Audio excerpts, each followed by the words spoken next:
صحابہ کرام کی کیا خوبی تھی؟ ان میں ایک خوبی ایسی تھی جو ان کو پوری امت سے ممتاز کر دیتی ہے، سمعنا و اطعنا، سنا اور مان لیا۔ ہمارے تو میرے بھائی ایک مسلمان عورت شادی شدہ ہو جاتی ہے، بچوں والی ہو جاتی ہے، اس کو سمجھانا پڑتا ہے کہ بھئی حجاب کرنا ہے تم نے، اور ایک طرف غیر مسلم عورتیں ہیں، قرآن سٹڈی کرتی ہیں، اسلام قبول کرتی ہیں، پہلے دن سے حجاب شروع کر دیتی ہیں، اس لیے کہ ان کو پتا ہوتا ہے کہ بھئی اسلام قبول کرنے کا مطلب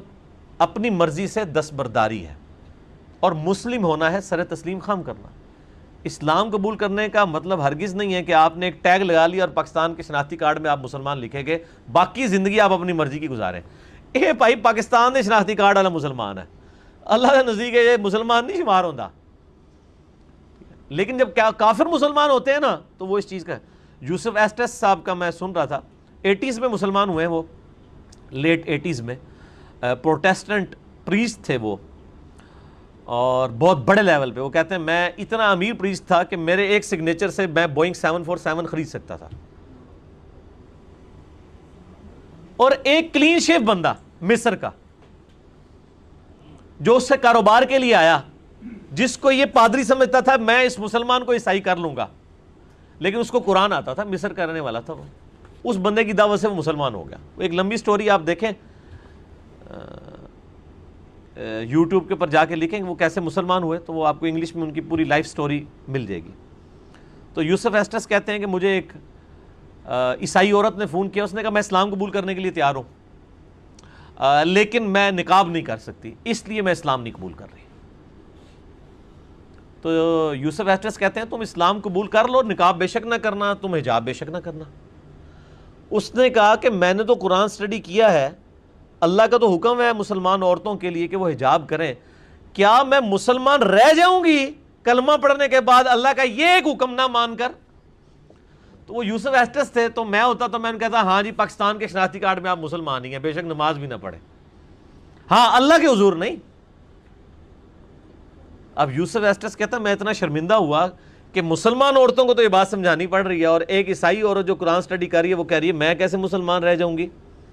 کہ اگر میں اپنی مرضی کی زندگی گزاروں گی۔ اللہ اور اس کے رسول کو نہیں صرف ماننا، اللہ اور اس کے رسول کی بھی ماننی ہے، عز و جل و صلی اللہ علیہ وآلہ وسلم۔ تو یوسف ایسٹس کہتے ہیں کہ جی پھر 6 مہینے کے بعد اس عورت کا فون آیا مجھے، اس نے کہا now I am ready to have حجاب، اب میں حجاب کے لیے راضی ہوں، اور اس نے کلمہ پڑھا، مسلمان ہوگی۔ یہ تو ایک تقوی والی بات تھی، باقی ٹیکنیکلی یوسف ایسٹس کا جو فتویٰ تھا وہ بالکل درست تھا کہ اگر کوئی غیر مسلم ہے اور وہ اسلام قبول کرنا چاہتا ہے اور کچھ اسلام کی پابندیاں وہ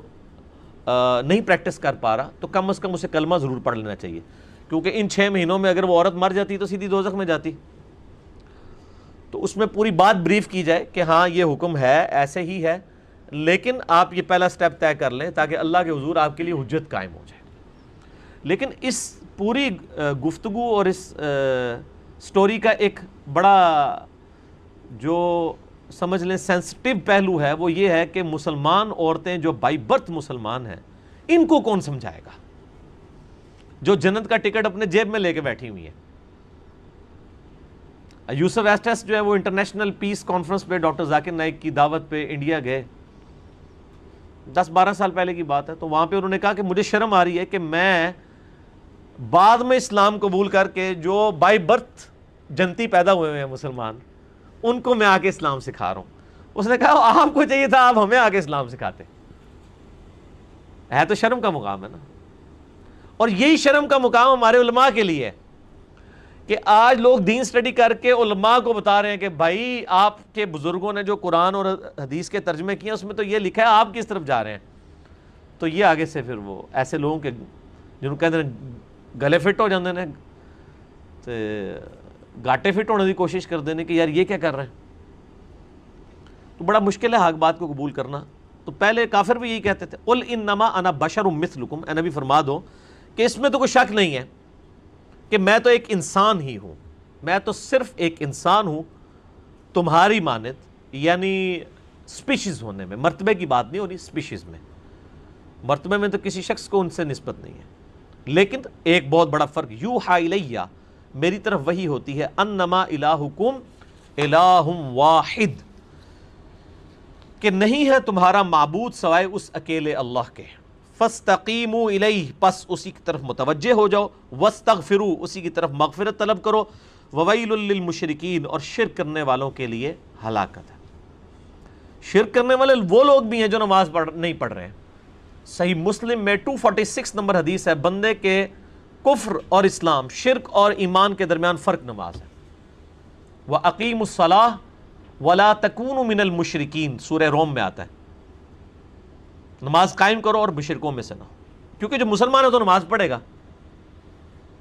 اور نماز نہ پڑھنا تو مشرکین کی علامت ہے۔